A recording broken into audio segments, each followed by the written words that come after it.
Olá, seja muito bem-vindo ao No Topo Podcast, terceira temporada, episódio 139. Começando aí o mês de setembro com o pé direito. Começando hoje com um novo programa, novo convidado e novos conteúdos aí para nossa audiência, né, Sheila? É isso aí. Olá para você que está nos acompanhando e é graças aos nossos patrocinadores que tudo isso pode acontecer, né? O primeiro deles, o nosso patrocinador master é a Econova, Inteligência em Processos Químicos. Para você que tem indústria têxtil, é só apontar o celular para o QR Code que está na tela e você é direcionado lá para os canais de vendas da Econova. Também a BML Patologia, para você que está precisando aí de diagnósticos com agilidade, experiência e com confiança, entre em contato lá com o time da BML Patologia. E a Navecom Contabilidade, para você que precisa de serviços contábeis, não perde tempo, está aqui todo o time da Navecom para lhe atender com maestria. A gente sempre pede que você nos siga nas redes sociais para nos apoiar, é a maneira gratuita que você tem de ajudar o No Topo a chegar cada vez mais longe. Edinho, quem é o nosso convidado de hoje? Legal. Sempre gosto de endossar, né, a Navecom aí, você que é empresário, não deixa de procurá-lo, por mais que você já tenha uma contabilidade, mas chama o pessoal da Navecom, deixa eles fazerem um estudo para você gratuito e entender como eles podem te ajudar. A gente já teve aqui alguns depoimentos super interessantes de empresas que economizaram tributos pela parte legal, ou seja, sem dar um jeitinho, fazendo da parte legal, mas fazendo uma economia tributária que a lei permite para quem conhece a lei. E hoje a gente vai falar aqui um pouquinho de lei, então a lei ela tem muita interpretação e a Navecom na parte tributária ela entende muito bem como fazer. Procura lá o Marcelo, o Fábio, fala que ouviu no No Topo Podcast, vai ter um descontinho especial e você vai ganhar dinheiro. É isso mesmo. Em vez de ser um custo, você vai ganhar dinheiro, porque você vai economizar. Procura o time da Navecom. Falar um pouquinho também da Fader, né, Sheila, que está com a missão aí para Nova York, a NRF 2025, aliás. Eu estive na 2024. Cupom de desconto também para você do varejo, você da indústria que trabalha com varejo e quer saber as novidades que vão vir do mundo, principalmente tecnológico, para o varejo. Vai para a NRF, lá a água chega antes, você bebe água limpinha e você sai na frente do seu concorrente. Então aproveite essa oportunidade, fala com o pessoal da Fader, o Thiago lá, está aqui nos caracteres também o contato deles, fala que ouviu no Topo e tem um desconto especial para essa viagem.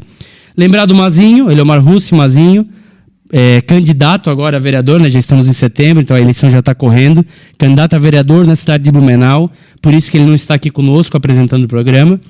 Passando as eleições, em outubro ele está conosco novamente, respeitando a lei eleitoral, ele preferiu se afastar para não ter qualquer tipo, né, de dúvida, mas em outubro ele está de volta conosco, firme e forte na temporada do No Topo. Sheila, está conosco um cara que é uma figura, o pessoal da Uniaselv, onde ele é professor, gosta muito dele e, sobretudo, ele tem uma carreira muito consolidada na área do direito, inclusive eu pegando um elevador aqui, vindo para o programa, peguei com uma senhora, e a senhora, o que vocês fazem? Um podcast. O que é um podcast? Não, a gente entrevista pessoas. Que legal, quem que vocês vão entrevistar? Um advogado? Rodrigo Novelli. Não acredito. O Rodrigo vai estar aqui, ela era presidente da OAB, me fugiu agora o nome dela, mas doutora Eliana, isso aí, 7º andar aqui no prédio, doutora Eliana. E ela mandou um grande abraço e falou, nossa, esse podcast vai render, porque esse homem tem história.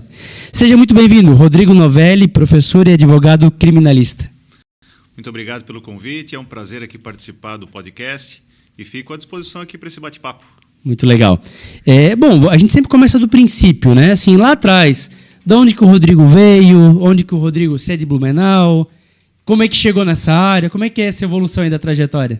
Bom, eu sou natural de Blumenau. Toda a minha família é do interior de São Paulo, né? Meus pais, eles casaram e vieram construir sua vida aqui em Blumenau. E aí eu sou o filho mais velho e passei minha infância toda aqui em Blumenau e só quando eu fui fazer a faculdade acabou optando, ou dando certo, né? Ir para São Paulo fazer a faculdade. Interessante até que quando eu fiz os vestibulares, eu queria, naquela época tinha o ranking das melhores faculdades da revista Veja, se eu não me engano, e a melhor era, na época, a Universidade Federal de Minas Gerais. E eu até comentei com minha mãe, falando, eu queria fazer em Minas, né? Ela, sem chance. No máximo que tu vai é para São Paulo. Porque justamente se eu fosse para São Paulo, teria guarida de familiares por perto, né? Claro. E eu acabei fazendo o Federal de Santa Catarina, Federal do Paraná, FURB e a Faculdade de Direito de Bauru. A gente chama IT, Instituto Toledo de Ensino, né? E calhou que eu passei na IT, e quando eu fiz a inscrição, depois saiu o resultado da FURB. Então, daí consegui, já estava matriculado, já estava instalado lá em São Paulo, e com 17 anos fui para lá. Caramba, mas a tua família era de Bauru ou era de outra cidade? Uma cidade próxima, 100 quilômetros, né? Então, nas primeiras semanas, principalmente, minha avó ia lá, me auxiliava. Tinha um suporte. Tinha um suporte. E o principal, fazia feijão. Né? Porque em 5 anos de faculdade eu me virei, né? Mas eu não conseguia fazer feijão. E aí você se formou lá e voltou para cá? Isso. Eu concluí a faculdade e voltei já em seguida para Blumenau, né? Na época até a OAB era estadual, então cada estado tinha a sua prova da OAB. Uhum. Então eu optei por fazer a prova da OAB lá em São Paulo por uma questão até de período, era mais fácil, mais rápido. Fiz lá e voltei para Santa Catarina. E aqui eu tirei a minha OAB direto aqui, né? Com a aprovação de lá. Entendi. Só juntei os documentos e aí comecei. Mas por que estudar fora? Porque achava o conceito melhor? Enfim, qual que foi a ideia na época? Não necessariamente. A faculdade lá também é muito boa. Aqui na nossa região nós temos faculdades excelentes, mas foi meio que uma experiência de vida, uma situação diferente. Eu até brinco, né, que eu fiz 2 faculdades ao mesmo tempo. Porque até então, criado em casa, com todas as facilidades, né, que minha mãe sempre proporcionou. E chegando lá, eu tinha 17 anos. Quando um tio meu me deixou na porta da minha casa, eu fiz uma pergunta para ele. Eu falei, para que lado que fica a minha faculdade? Porque na época não tinha celular, não tinha GPS. Claro. Ele falando, fica para a direita. Eu falei, daqui eu me viro. E eu lembro que eu guardei a mala em casa, fui para o ponto de ônibus e fiquei perguntando que ônibus que ia até a faculdade. Fui de ônibus para a faculdade, vi onde é que era, fui para o outro lado da rua, fiquei perguntando que ônibus que voltava e voltei. Então eu já sabia qual ônibus ia, qual ônibus voltava, então ali eu já estava pronto para o primeiro dia de aula. Que legal. E isso é diferente, né, professor? Porque assim, a gente já entrevistou muita gente aqui que era do interior de Santa Catarina e aí acabou vindo para Blumenau para fazer a faculdade, assim como você, 17 anos, 18 anos, e aí é que constituiu a vida, mulher, filho, etc. No teu caso, não, tu voltou para Blumenau e tu retomou a vida que foi só para estudar mesmo, né? Só para estudar. Eu tinha um trato com os meus pais, né, falando, não, eu volto, não quero sair daqui. Eu sempre tive raiz muito forte em Blumenau, vários amigos, então me prendia muito aqui. Entendi. E Blumenau é incomparável a qualidade de vida, né? Então morar fora não era tanto um objetivo. Era mais a independência esse amadurecimento, digamos assim. Né? Exatamente. E a faculdade lá que eu fiz, querendo ou não, também ela tem um diferencial, ela era bem completa aqui. Acabei descobrindo isso, na verdade, depois. Uhum. A minha faculdade, diferente aqui das outras aqui de Santa Catarina, ela não é por semestre, ela é por ano. Então, se eu eventualmente reprovasse uma matéria, eu reprovava o ano todo. Caramba, pesado. Então, querendo ou não, isso piora. Forçava para estudar mesmo. E na época que eu ingressei, eram 2 provas por ano. Então, tinha uma prova em julho e uma prova em dezembro. Se tu passa, passou. Se não passou, tu volta o ano todo. Caramba. Né? E as aulas eram todos os dias, de segunda a sábado. Então, 5 anos da faculdade, eu tive aula de segunda a sábado. Caramba. E a aula começava às 7 da manhã, mais cedo. E 10h30 terminava. Aí eu até questionei e falei, mas por que o horário maluco, né? Porque a maioria dos professores era de São Paulo, capital. Entendi. Então dava tempo deles pegarem um carro, ir até o aeroporto, pegar um avião da faculdade e ir até a capital. Caramba. Então a qualidade do ensino lá era um ponto fora da curva também. Né? Não foi só por isso que eu fui, mas essas especificidades eu descobri quando já estava lá. E agradeço por isso também. E aí, durante esse período da faculdade, chegou a trabalhar lá ou acabou não? Fiz estágio. Eu falo até que a minha faculdade eu tinha mais que um suporte, eu tinha tudo. Né? Meu pai pagava a moradia, eu tinha carro, não, entre aspas, não me preocupava com dinheiro. Mas eu estava lá para estudar. Então, eu fiz estágio numa vara de execução penal, fiz estágio dentro de um presídio lá no estado de São Paulo e fiz estágio depois em um escritório. Isso deve ser tranquilo, né? Num presídio no estado de São Paulo. Então deve ser bem tranquilo um estágio desse. Era um presídio diferenciado, era mais tranquilo. Mas nem por isso deixava de ter algumas situações interessantes até. Inclusive tem um ponto, primeiro dia que eu cheguei lá para trabalhar naquele presídio, era bem grande. A minha função, junto com o meu colega, era analisar procedimento por procedimento de cada preso, e verificar quais direitos aquele preso tinha. E depois chamar ele e conversar, falando, ó, a tua pena foi tanto, você já cumpriu tanto, você tem direito a tal benefício tal dia, tal benefício tal dia, e a lei que saiu tal aqui para ti não aplica, ou aplica por causa disso, disso, disso. E explicar. E assim que eu cheguei, não sabia as regras, um mais velho lá, um funcionário falou, olha, aqui é bem tranquilo. Os presos aqui, eles têm um lado para andar, para ir para lá, e um lado para voltar. Então, eles sempre estão na ponta e nós sempre andamos no meio. Eles sempre andam de cabeça baixa e mão para trás. Isso é regra. Falei, ok. Então, não conversa com eles fora das salas, porque senão eles vão tomar uma punição, porque eles têm essa regra que eles têm que cumprir. Eles só conversam dentro das salas. Falei, ok. E se você ouvir apito, fica tranquilo, mas larga o que está fazendo e vai caminhando para fora. Falei, se der apito, se der sirene, eu sou o primeiro a sair correndo daqui. Pensei a mesma coisa. Mas o tempo que eu estava lá, Não tranquilo. deu apito? Não deu nem apito. E o que é o apito? Deu algum problema? É que daí estava tendo algum tipo de intervenção, alguma situação que era para chamar justamente a atenção. Então ali não deu. Mas o interessante até nesse período que eu estava trabalhando lá na penitenciária, tinha um preso que prestava auxílio a gente, ali do jurídico. E o uniforme do preso em São Paulo, chinelo, calça caque e camiseta branca. Esse é o uniforme do preso. E ele sempre vinha sapato preto, calça caque e camisa branca. Falei, pô, sempre arrumado, muito educado, extremamente educado. E o nome dele era Ricardo. Eu até um dia, passou um tempo, eu falei, escuta, mas o que o Ricardo tá aqui? Que, pô, destoa claro. digamos assim, do perfil, né, que a gente traça na nossa cabeça. É. Aí ele falando, tu não sabe? Ricardo, vem aqui, por favor. Eu falei, não chama o cara, né? Aí veio Ricardo, conta pro Rodrigo por que tu estás preso. Ele, não, agora minha vida mudou, agora eu sou uma outra pessoa, que eu não sei o quê. Aí depois a gente descobriu que ele matou uma pessoa martelada por R$10. Caramba! Aí eu falei, e esse cara tá aqui ajudando? Né? Mas mostrou que a ressocialização em algumas situações, sim, e para ele funcionou. Eu confesso que eu não sei a vida dele depois, mas enquanto estava ali, a retidão era a perfeição para ele. Olha só. E era bom. E essa experiência que auxiliou a seguir o caminho de criminalista ou... Bom, a escolha da carreira, eu acho até pensando, é muito injusta, porque quando a gente acaba escolhendo ali com 16, com 17 anos, e todo mundo é muito imaturo, né?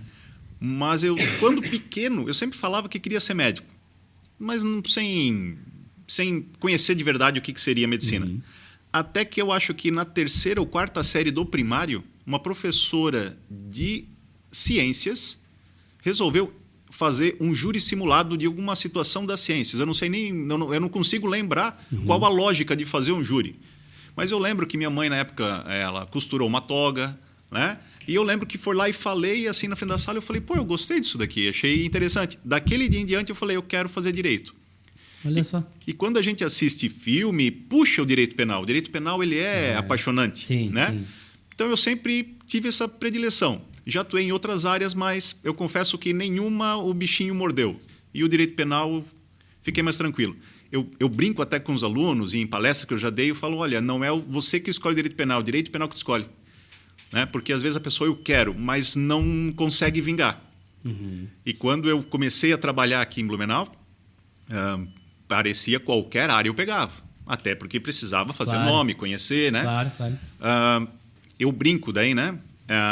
Eu já cheguei numa fase da minha advocacia até fazer advocacia trabalhista, né? Que eu brinco aqui que seria uma ruim, né?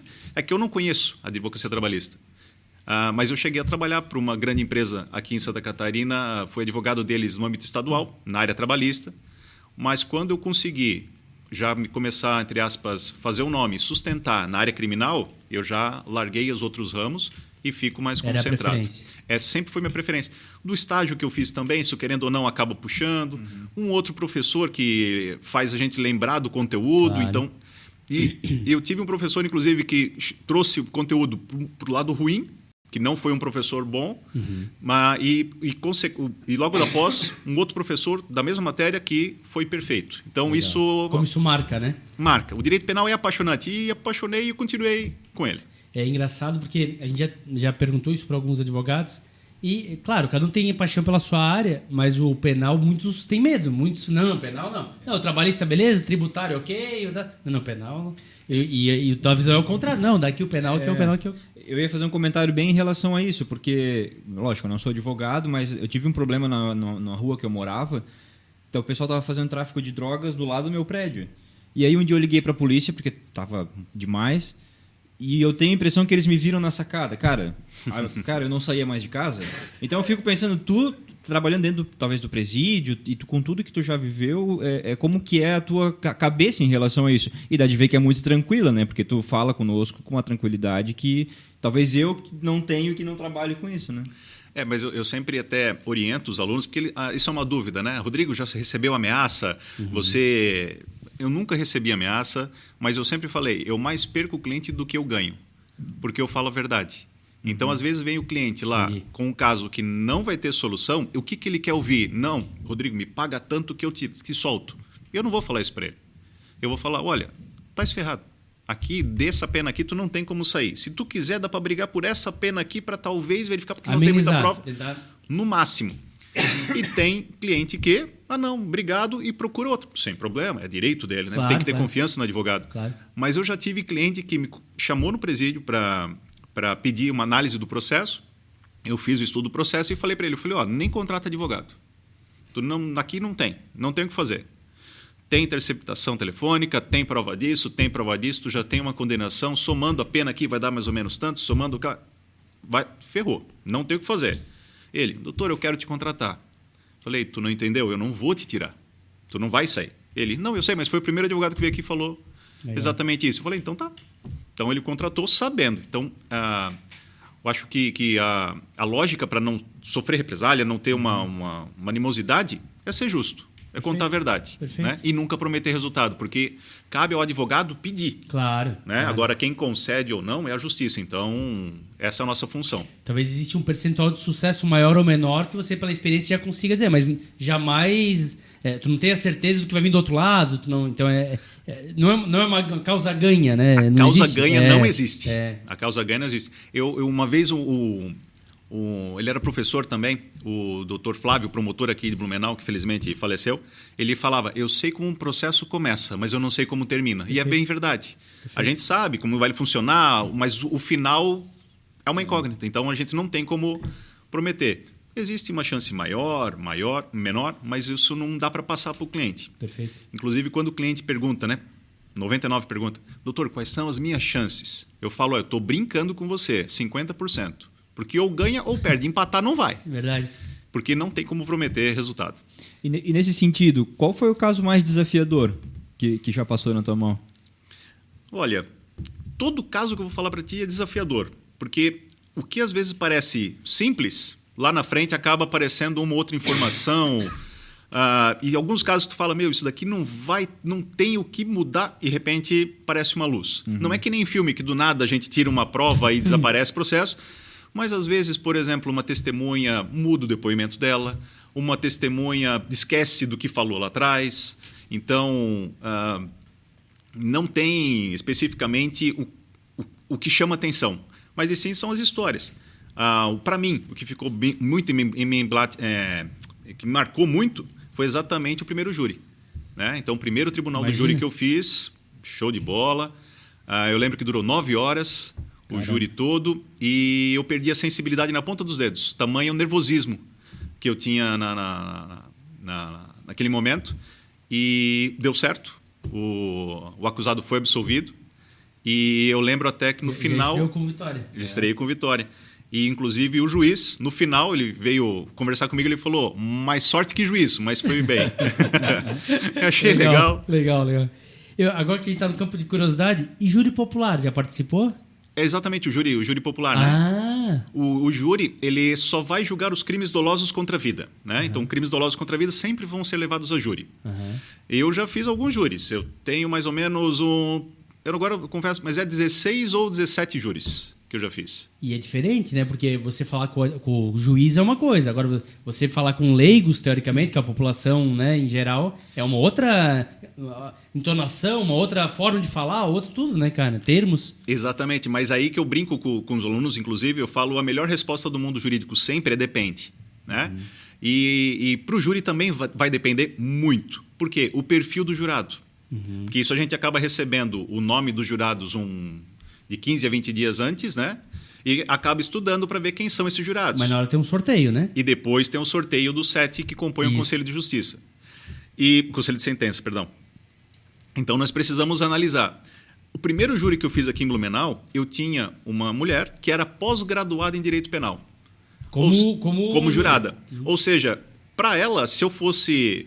é muito teatro no júri. Não pode ser teatro, porque se eu fizer um teatro para uma advogada pós-graduada em Direito Penal, ela vai falar, o Rodrigo está atuando aqui, não vai dar credibilidade no que eu estou falando. Então, depende do perfil do jurado.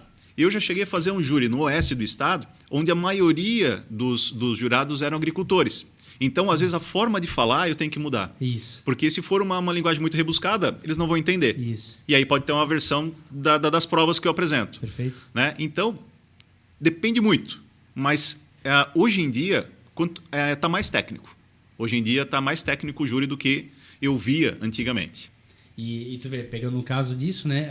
A minha esposa participou uma vez em Itajaí, e aí era um crime, assim, é causa dado, o cara ia ser preso, porque tava todas as provas e tal, e encurtando a história, em resumo, o advogado conseguiu mostrar que, na verdade, talvez aquele chinelo não era dele mesmo, aquele não era, e aí começou a ficar pulga atrás da orelha, ficar pulga, em resumo, no final, ficou a pena mínima.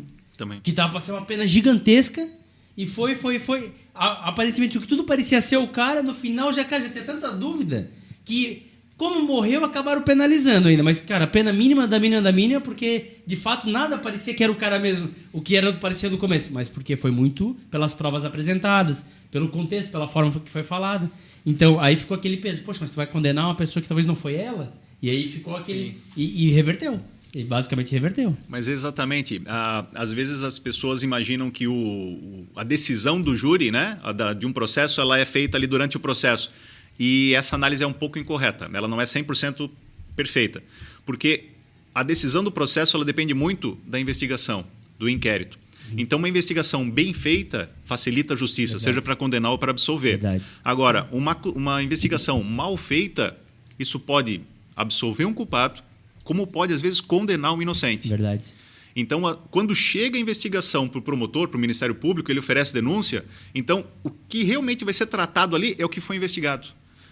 Então, lá atrás, se não foi feito um bom serviço, se não foi apresentado as provas de forma coerente, correta, da forma correta, Perfeito. Isso pode culminar num resultado totalmente averso da verdade. Perfeito. E é em cima disso que é discutido, né? Porque é isso que são as provas, né? Não Exato. tem muito que... Muito legal. Mas volta... desculpa, vai. Só para complementar esse tema, como é que o senhor vê o papel da mídia também em casos assim, né? Tem vários casos aqui na nossa região famosos que a mídia vai lá e faz a matéria jornalística baseada no que está sendo, do que eles também investigam ali naquele momento, mas eles também não vão tão a fundo, mas também pode prejudicar em algum momento, né? Como é que o senhor vê esse papel de mídia, enfim? Bom, a informação ela tem a sua importância, ela é necessária até para o conhecimento. O problema é também a forma como essa informação chega, né? Porque, às vezes, eu brinco até com os alunos, às vezes eu falo, olha, a gente não pode se informar pela manchete. E muito embora, hoje em dia, na época digital, a gente acaba rolando lá a página, lê só a primeira linha e compreende aquilo como uma verdade absoluta e segue. No processo, a gente consegue aprofundar. Então, às vezes, chego num júri de repercussão, a pessoa chega lá falando, não, aqui eu já sei que ele foi condenado. Mas na hora que eu mostro a prova individualizada, que não teve acesso, por exemplo, à imprensa, ele fala, opa, então ele acaba tendo uma nova visão. Eu acho que a imprensa, de uma certa forma, ela auxilia, porque ela já traz esse pré-conhecimento do caso para o jurado, né? Que é importante, né? Mas lá no processo é que realmente tudo fica às claras. Perfeito. Muito legal. Mas voltando para a linha do tempo, então, aí você veio para Blumenau e aí aqui, como é que começou o trabalho na área jurídica? Ou não começou na jurídica? Enfim. Não, começou. Eu cheguei aqui em Blumenau, no primeiro momento eu falei para os meus pais, falando, eu queria concurso público. Aí minha mãe falou, tá bom, e o que precisa? Eu falei, eu queria estudar. Então, eu voltei de São Paulo para cá, o primeiro ano eu só estudei. Então, a minha rotina de estudo era aula de manhã, que eu fazia um cursinho, na época era via satélite, não era nem online, né? Era via satélite. Eu fazia 4 horas, então, pela manhã, estudando, e ficava mais 8 horas depois estudando na biblioteca. E eu fiquei 1 ano fazendo isso, fiz alguns concursos públicos, E até que depois desse ano minha mãe falou, agora acho que tu tens que começar a trabalhar. E eu fui trabalhar no escritório, aqui do Dr. Irani e doutora Krista Vanck, que são amigos da família há 500 anos. E foi engraçado o convite que ele fez. Ele falando, olha, eu tenho espaço aqui no meu escritório. Se você quiser vir trabalhar, pode vir. Mas, eu não vou te pagar salário. Mas aqui você não vai pagar a internet, não vai pagar a luz, não vai pagar condomínio, não vai pagar aluguel, não vai pagar nada. Eu te ensino e ainda eu te entrego alguns clientes. Falei, tá bom, né? Já tá ótimo. Tu por ti sem custo nenhum, então, beleza. Exato. E aí eu ia para o escritório, mas eu confesso que eu ficava estudando ainda. Né? Não tinha cliente, não tinha muita coisa para fazer, eu auxiliava ele em uma outra coisa, até que ele começou, Rodrigo, tem esse cliente aqui, tem que fazer essa audiência. Falei, mas eu não sei. Falei, não, eu vou contigo. Então ele ia comigo na audiência, foi me encaminhando.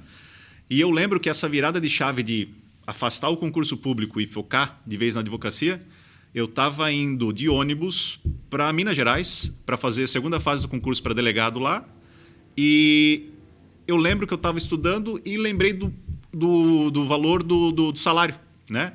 Do delegado lá em Minas. E era exatamente o valor que eu tinha recebido como advogado aquele mês aqui em Blumenau. Caramba. Eu falei, mas para que eu tô indo para Minas? E Minas é um estado muito grande. Então, quando tu tá ali em BH, Uberlândia, ali é tranquilo até, né?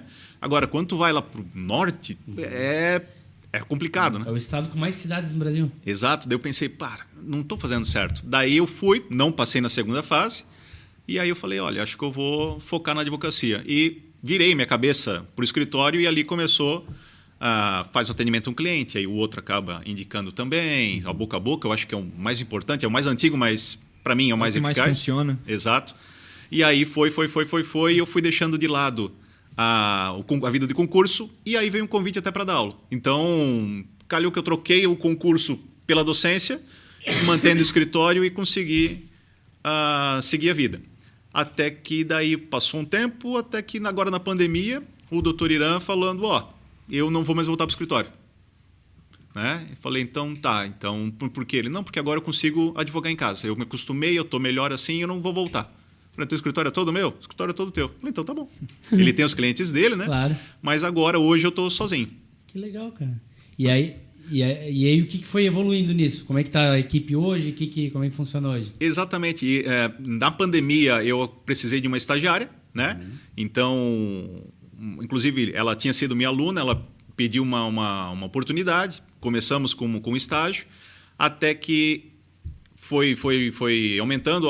Antes ela vinha 1 ou 2 dias por semana, né? O volume menor, depois foi, agora tu vem todos os dias para trabalhar.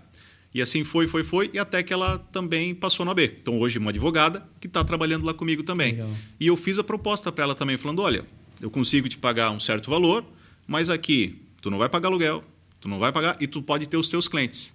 Então, hoje, ela está lá comigo, me ajuda muito, né? Mas ela tem também a advocacia dela iniciando tal qual eu iniciei. Então, acho que isso foi meio que uma retribuição. Você ia falar, está retribuindo o que tu recebeu. Exatamente. Então, eu falei até, inclusive, para o doutor Irã, falando, olha, eu quero fazer isso justamente como forma de agradecer o que foi feito comigo lá atrás. Muito legal. Então, sem ele, acho que seria um caminho muito mais difícil, né?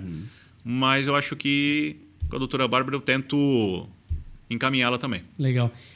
Isso é empreendedorismo, né? Porque você poderia ter ido para o órgão público, onde você teria o ganho garantido, mas limitado. Sim. O empreendedorismo, tu não tem ele garantido, mas tu tem ele ilimitado. Então, são as escolhas. E aí, quem nos segue, aqui tem cabeleireiro, tem barbeiro, tem manicure, tem tudo. E eles têm muita essa, né? Poxa, eu vou trabalhar no salão de alguém, ou vou fazer meu salão. E é isso, assim, é o frio na barriga de talvez tu não ter esse salário no mês que vem, mas é também a sorte de, às vezes, ter o dobro desse salário no mês que vem. Então, o teu desempenho aí, ele vai te trazendo a meritocracia. Muito legal. E aí, você virou professor. Como é que foi isso, cara?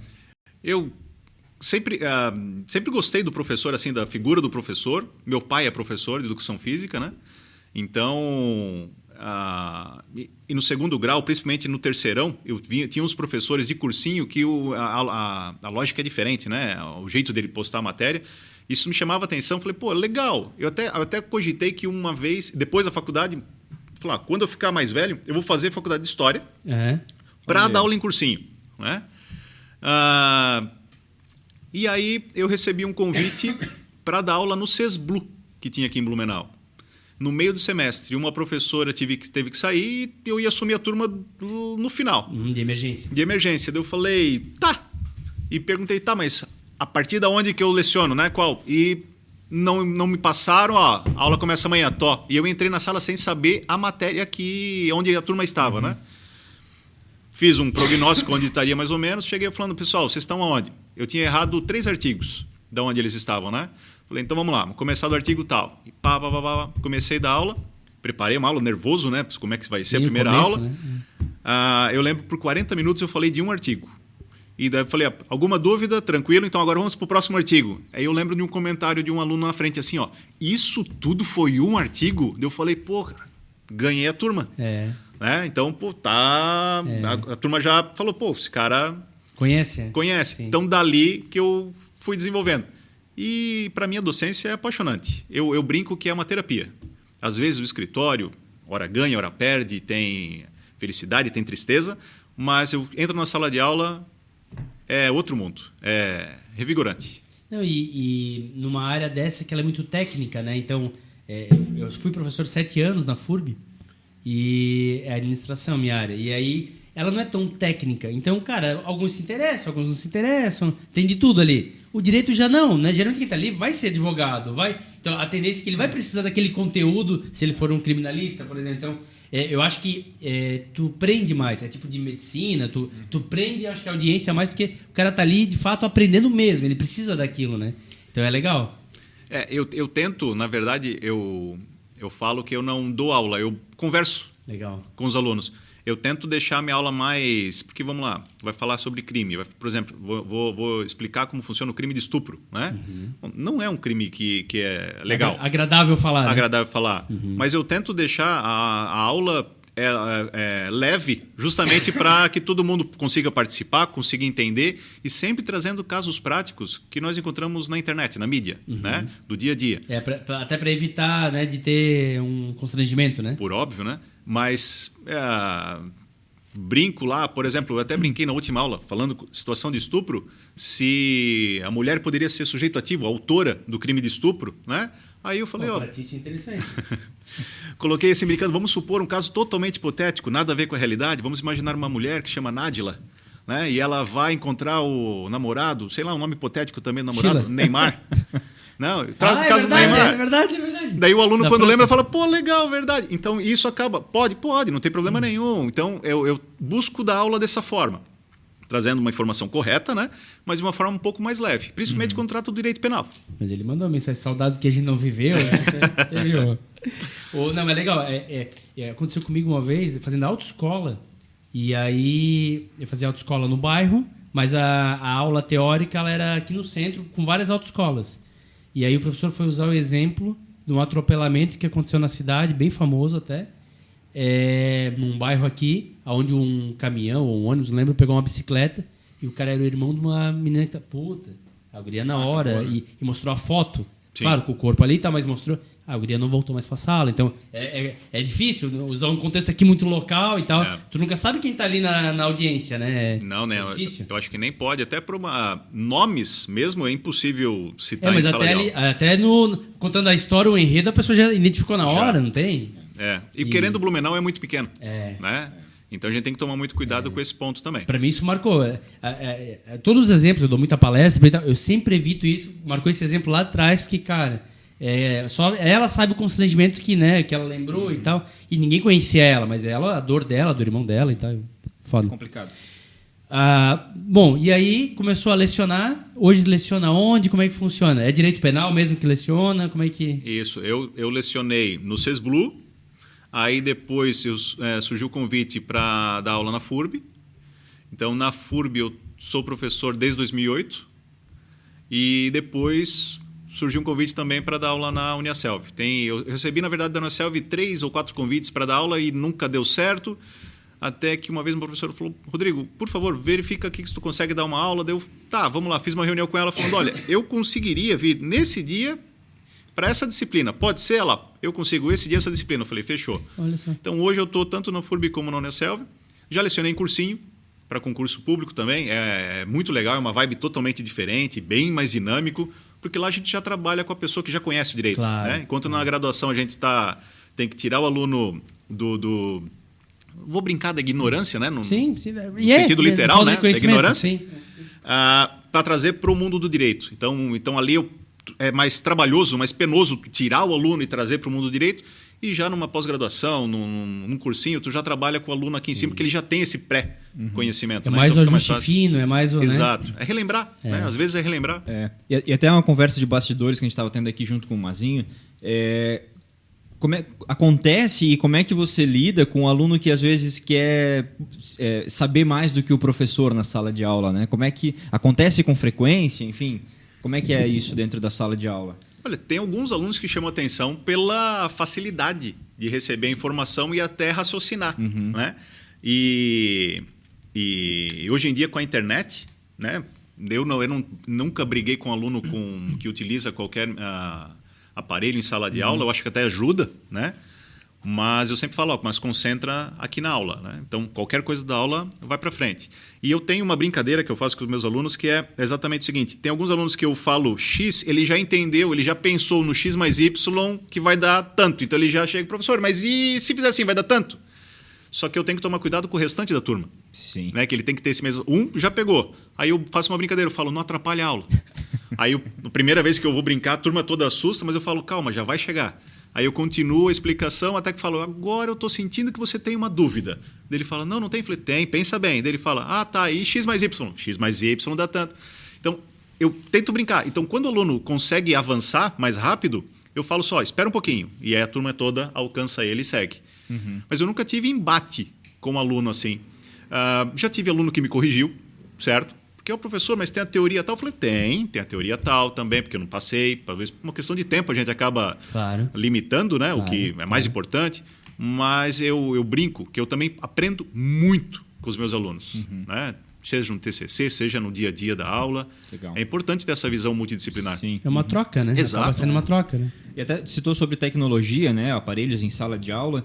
E a gente recebeu aqui a doutora Tatiana, o próprio doutor Daniel Stark, e eles citaram sobre as facilidades da tecnologia agora de protocolar petições e etc. E como é que você vê toda essa facilidade que surgiu agora com a tecnologia? Realmente é tudo benéfico? Tem algo que ainda pode melhorar? Olha, na tecnologia acho que tudo pode melhorar, né? Eu dou um exemplo que essa semana que passou, se eu não me engano, na quinta-feira, o sistema do Tribunal de Justiça ficou fora do ar. Então, praticamente, quem precisava trabalhar não conseguiu trabalhar. Rodrigo, mas como é que não consegue trabalhar? Porque eu não consigo ter acesso ao processo. Então, se eu não tenho acesso ao processo, eu não sei o que eu vou rebater, o que eu preciso fazer. Então, foi um dia, entre aspas, perdido. Né? Então, esse é o ponto ruim da tecnologia. Eu até brinco, quando ela funciona, é perfeito, mas quando dá o problema, é mais complicado. que ela é no âmbito nacional, né? Não é igual nós na empresa que a gente vai lá na nossa TI, briga com o cara e ele resolve, né? Não, a gente só fica no aguardo. Mas eu vou até falar a pandemia, né, veio, de alguma certa forma, até para auxiliar uma evolução do mundo jurídico. Porque antes tudo era presencial. Então, com a pandemia, forçou algumas situações serem virtuais. Que é bom, mas que pode ser ruim. Tem alguns tipos de audiência que não dá para fazer virtualmente. É prejudicial para o processo, para a verdade. Né? Outras não tem por que fazer presencialmente, faz virtual. Por exemplo, uma audiência de conciliação. Bom, estamos aqui frente a frente, você concorda? Não concordo. Ok, obrigado, então encerramos a audiência. Ganha tempo. Antes eu tinha que se deslocar daqui, por exemplo, para Florianópolis, querendo ou não, perde-se o dia, praticamente com o trânsito que a gente tem hoje, só para falar não. Né? Então, hoje facilita. Até mesmo para despachar com o desembargador, para despachar com o ministro, é possível fazer pela internet. Pegar cópia de processo. Eu lembro quando eu era estagiário lá em São Paulo, eu dirigia 300 quilômetros, ia para uma comarca, tirar cópia do processo e voltar. Hoje em dia, em 3 segundos, tu entra no processo, pega... Eu tenho processo no Espírito Santo, na Bahia, no Amazonas, no Pará, São Paulo, Paraná. Então, Rio Grande do Sul, fácil. Com um clique, a gente está lá. Então, essa é a perfeição. E na elaboração de tese, toda essa parte, como é que tu enxerga? Isso é importante também. A inteligência artificial, querendo ou não, auxilia bastante. esses programas que estão à disposição dos advogados, né? Pesquisa de jurisprudência, análise de fatos, isso otimiza o tempo. O que antes a gente levava um dia para ler um processo, tu consegue hoje filtrar e rapidamente achar a solução para aquele caso. Eu estudei ano passado com a CEO de um dos maiores escritórios de advocacia do Brasil, fiquei em Minas Gerais, e eles são especialistas em causas aéreas, causas massivas, né? Bancos, aéreos e tal. E aí ela mostrou um depoimento onde eles têm 300 advogados associados, botando principalmente robotização e inteligência artificial, eles têm hoje o desempenho de 800 advogados.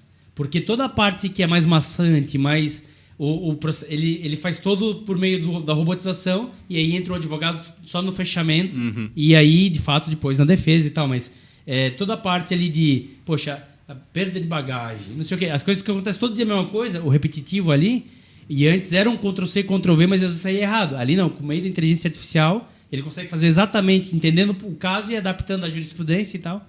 E como ela ganhou desempenho com isso. Então, eu acho que cada vez mais, claro, dentro de onde for possível, isso vai ser uma notoriedade, né? Sim, mas eu chamo a atenção porque no direito penal isso não cabe, isso não dá. Ou se fizer, pode ser muito prejudicial. Porque nós brincamos que a advocacia penal ela é artesanal. Porque se nós falamos, aconteceu um roubo, ok, mas um roubo não é igual ao outro roubo. Que é diferente de perder uma bagagem. Sim. É praticamente a mesma linha massivo, né? Exato. Então, esse tipo de inteligência artificial para os advogados criminalistas ela não é tão viável. Né? A gente tem que olhar a vírgula, literalmente, de cada caso para mostrar isso e levar para o processo. Pode ganhar ou perder ali, né? Tu pode... E me chamou a atenção, olhando o teu Instagram, teve um tribunal em 2022, dia 9 de novembro de 2022, que tu deu entrevista para a Record, NDTV, a foto tu dando entrevista, e aí até uma pessoa comenta, parabéns pela coragem e pela vitória. Ou seja, foi uma causa que você ganhou. Legal isso, né? Você reconhecer a televisão ali, não sei qual foi a causa, enfim, mas a televisão ali e você ganhou a causa. Não, foi interessante. Inclusive, esse júri, eu nunca fiz júri dativo. O que é o dativo? Né? Aquela pessoa que não tem condições de pagar um advogado, o Estado acaba pagando o advogado para fazer o júri. Certo. E nessa situação, eu nunca fiz júri como dativo, porque eu entendo que é muita devoção, é muito estudo, muito tempo. Para um júri, eu levo, entre aspas, 30 dias só trabalhando em cima desse processo, porque tem que conhecer tudo. Claro. É um dia onde ganha ou perde. Não tem, digamos assim, não tem o VAR. Né? Então, tem que ser ali. E o juiz titular da primeira vara criminal à época falou, Novelli, me ajuda, eu preciso que tu faça um júri dativo. Eu falei, mas tem a Defensoria Pública aqui, né? Coloca para eles. Ele, não, a gente está fazendo mutirão, tem muito processo, então tu faria um. Eu falei, faço. Mas não me dá coisa ruim, né? Me dá um fácil. Se é para ajudar, então me dá um fácil. E ele me deu uma tentativa de homicídio para auxiliar ali na defesa e deu certo.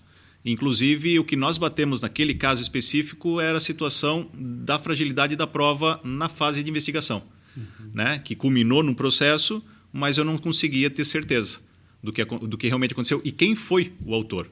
Né? Ali nós questionamos a própria palavra da vítima, que a vítima trazia versões conflitantes e a palavra dela não tinha a credibilidade que eu entendia suficiente para gerar uma condenação penal. E não ficou claro que teria sido aquela pessoa acusada. E, no final, ele foi absolvido. Foi interessante esse ponto. Foi o primeiro júri. E por que a TV?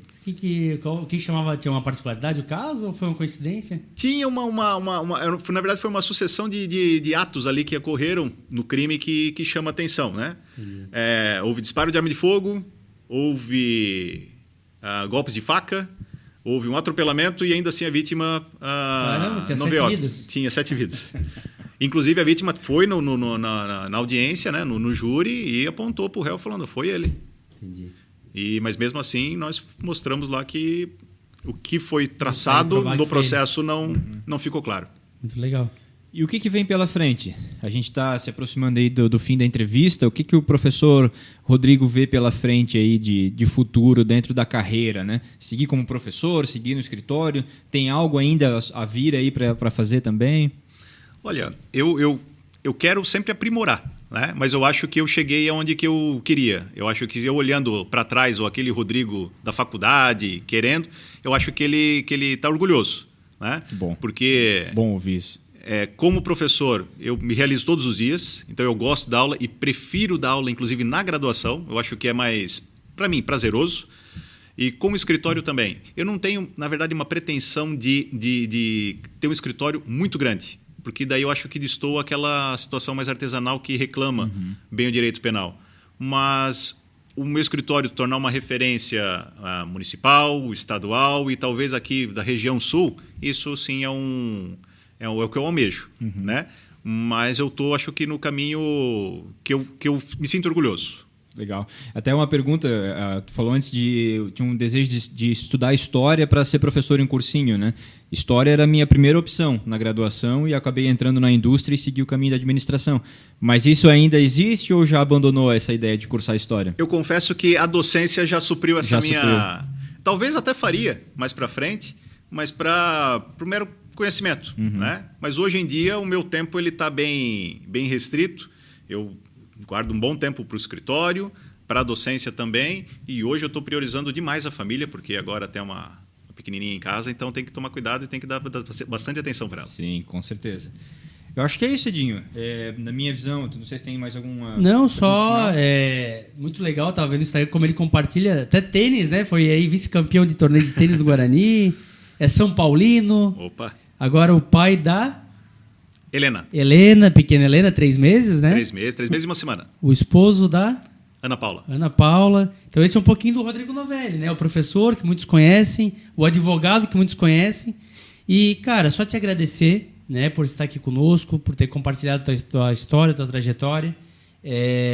Sem dúvida nenhuma, você é inspiração para muitos alunos. O próprio Eliomar aí, que é teu aluno, cara, fala demais de ti, como é uma aula que ele gosta. E olha que ele morre de medo de penal, ele não é a vida dele, não é a área que ele vai trabalhar, tenho certeza. Ele não é algo que ele tem facilidade, mas ele gosta muito da tua aula e sempre endossou para nós como seria legal conhecer a tua história. E, de fato, foi, né, Chico? História fantástica. Muito bom. Agradecer também por ter vindo aqui conosco e deixar a câmera e o microfone aí para as tuas considerações finais. Opa, eu queria agradecer a oportunidade de vir aqui conversar com vocês. Foi legal, foi até... prazeroso para mim relembrar toda a história, possibilitar isso, deixar público os agradecimentos, em especial ao meu pai, minha mãe, meu irmão, pela toda a base que me deram, doutor Irã e doutora Crista também, que me iniciaram aqui na advocacia, todos os meus alunos agradecer, em especial pela docência, os clientes que sempre confiaram no meu trabalho e também, em especial, aqui para minha esposa e para minha filha. Muito bom. Muito obrigado. Muito obrigado. E agradecer também a quem está nos apoiando a continuar a trazer conteúdos como esse para você, a Econova, Inteligência em Processos Químicos. Para você que está na indústria têxtil, aponta o celular para o QR Code, que com certeza eles têm uma solução lá para sua tinturaria e para sua estamparia. Também a BML Patologia, para você que está precisando aí de diagnósticos. E a Navecom Contabilidade, para você que está precisando de assessoria contábil, entre em contato lá com o Marcelo, com o Fábio. Com certeza eles vão reduzir o custo aí da sua empresa na área fiscal. Agradecer também a quem nos segue lá no Instagram, nos segue no canal do YouTube, nos ajude, compartilhe com seus amigos, é a maneira gratuita que você tem de apoiar o Notou para chegar cada vez mais longe. A gente se vê no próximo episódio, um grande abraço e é isso, né, Dinho? É isso aí, agradecer de novo, professor Rodrigo Novelli, agradecer você que está conosco, que contribui, que manda a sua pergunta, que manda a sua sugestão de convidado. Lembro sempre, o programa é para você. Conteúdo gratuito aqui, de qualidade, para você se inspirar, você também empreender, ou você intraempreender dentro da sua empresa, não importa. O importante é crescer, é gerar conteúdo, é entender, é compartilhar boas práticas e principalmente se inspirar em grandes cases como o professor Rodrigo. Então fique ligadinho conosco, agradeço demais essa audiência e com certeza na próxima semana estaremos juntos aqui com mais um convidado especial. Até lá!